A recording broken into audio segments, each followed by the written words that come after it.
राधे दोस्तों, आइए हमारे चैनल अलौकिक श्रद्धा में आपका स्वागत है। आज हम इस वीडियो में माघ माह महत्तम कथा अध्याय 14 और 15 सुनेंगे। तो आइए शुरू करते हैं। बोलो गणेश जी महाराज की जय। बोलो श्री हरि विष्णु भगवान की जय। कार्तवीर्य जी बोले, हे विप्रश्रेष्ठ, किस प्रकार एक वैश्य माघ स्नान के पुण्य से पापों से मुक्त होकर दूसरों के साथ स्वर्ग को गया, सो मुझसे कहिए। तब दत्तात्रेय जी कहने लगे कि जल स्वभाव से ही उज्ज्वल, निर्मल, शुद्ध, मलनाशक और पापों को धोने वाला है। जल सब प्राणियों का पोषण करने वाला है, ऐसा वेदों ने कहा है। मकर के सूर्य माघ में गौ के पैर डूबने योग्य जल से भी स्नान करने से मनुष्य स्वर्ग को प्राप्त होता है। यदि सारा मास स्नान करने से अशक्त हो तो 3 दिन ही स्नान करने से पापों का नाश होता है। जो व्यक्ति थोड़ा ही दान करे वह भी धनी और दीर्घायु होता है। 5 दिन स्नान करने से चंद्रमा के सदृश शोभायमान होता है।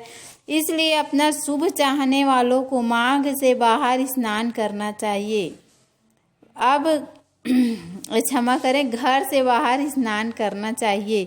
अब माघ में स्नान करने वालों के नियम कहता हूँ। अधिक भोजन का उपयोग नहीं करना चाहिए। भूमि पर सोना चाहिए। भगवान की त्रिकाल पूजा करनी चाहिए। ईंधन, वस्त्र, कंबल, जूता, कुमकुम, घृत, तेल, कपास, रुई वस्त्र तथा अन्न का दान करना चाहिए।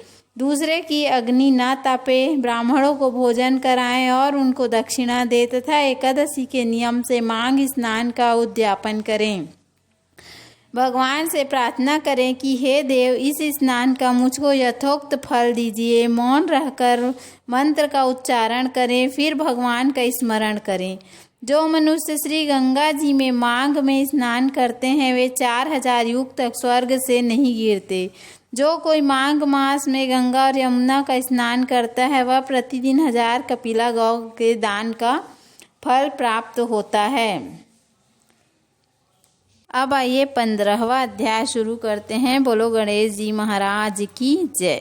दत्तात्रेय जी कहने लगे कि हे राजन, प्रजापति ने पापों के नाश के लिए प्रयाग तीर्थ की रचना की। सफ़ेद गंगा जी और काली यमुना जी के जल की धारा में स्नान का महात्म्य भली प्रकार सुनो।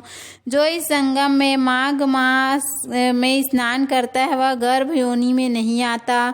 भगवान विष्णु की दुर्गम माया और माघ में प्रयाग तीर्थ पर सब नष्ट कर देती है। माघ मास में प्रयाग में स्नान करने से मनुष्य अच्छे भोगों को भोग कर ब्रह्मा को प्राप्त होता है। और माघ मास तथा मकर के सूर्य में जो प्रयाग में स्नान करता है उसके पुण्यों की गिनती चित्रगुप्त भी नहीं कर सकता।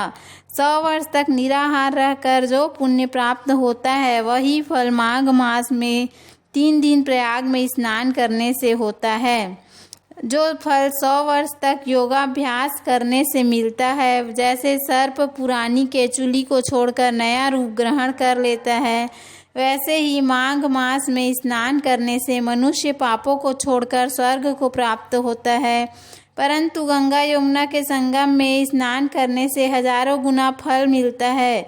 हे राजन, जिसको अमृत कहते हैं वह यह त्रिवेणी ही है। ब्रह्मा, शिव, रुद्र, आदित्य, मरुतगण, गंधर्व, लोकपाल, यक्ष, गुहा, किन्नर आदि मणि गुणों से सिद्ध तत्वज्ञानी ब्राह्मणी, पार्वती, लक्ष्मी, शनि, शची, नैना, दिति, अदिति, संपूर्ण देव पत्नियां तथा नागों की स्त्रियां, घृताची, मेनका, उर्वशी, रंभा, तिलोत्तमा, अप्सरा गण और सब पीतर मनुष्य गण, कलयुग में गुप्त और सतयुग आदि में प्रत्यक्ष सब देवता माघ मास में स्नान करने के लिए आते हैं। इन दिनों माघ मास में प्रयाग में स्नान करने से जो फल मिलता है वह ईश्वर ही कह सकता है, मनुष्य में कहने की शक्ति नहीं है।